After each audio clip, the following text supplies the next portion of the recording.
తాత్కాలిక సచివాలయ పనులు వేగం పుంజుకునేందుకు ముఖ్యమంత్రి చంద్రబాబు వెలగపూడి పర్యటన దోహదపడుతుందని మంత్రి నారాయణ అభిప్రాయపడ్డారు.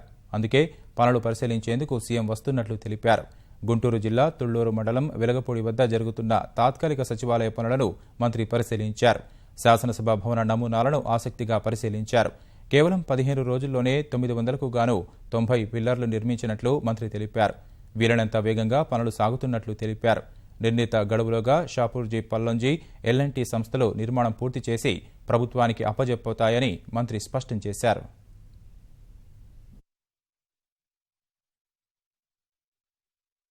ఏజెన్సీస్ ఎవరైతే బిడ్డింగ్ లో గెలిచారో వాళ్ళకి 22వ తేదీ యాక్చువల్ గా ఆర్డర్స్ ఇచ్చారు. ఈ 12 రోజుల్లో వాళ్ళు ఏదైతే షెడ్యూల్ ఇచ్చారో దాని ప్రకారం యాక్చువల్ గా వర్క్ ప్రోగ్రెస్ జరుగుతుంది.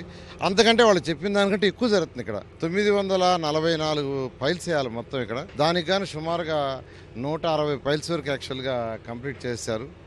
అంతేకాకుండా ఫైల్ క్యాప్స్ కూడా స్టార్ట్ చేసేసారు.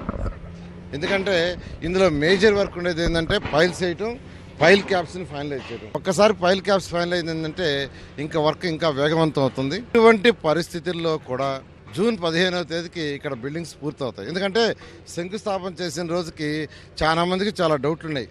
అవుతుందా కాదా, 120 రోజుల్లో ఏంది 6 లక్షల బిల్డింగ్ అయ్యేది అని. కానీ ఈరోజు దాదాపు అందరికీ, రాష్ట్రంలో ఉన్న అందరికీ, ఉద్యోగ అంతస్తు కూడా నమ్మకం వచ్చింది. ఎందుకంటే ఏదైతే ఈ ఏజెన్సీస్ చెప్పారో చెప్పిన దానికంటే ఇంకా కొంత ఫాస్ట్గా చేస్తున్నారు. నేను కూడా యాక్చువల్గా రెగ్యులర్గా రావటం, సీఎం గారు కూడా ఎవ్రీడే ప్రోగ్రెస్ తెలుసుకుంటున్నారు. ఖచ్చితంగా జూన్ 15కి చేసి ఇక్కడికి షిఫ్ట్ చేయడం జరుగుతుంది.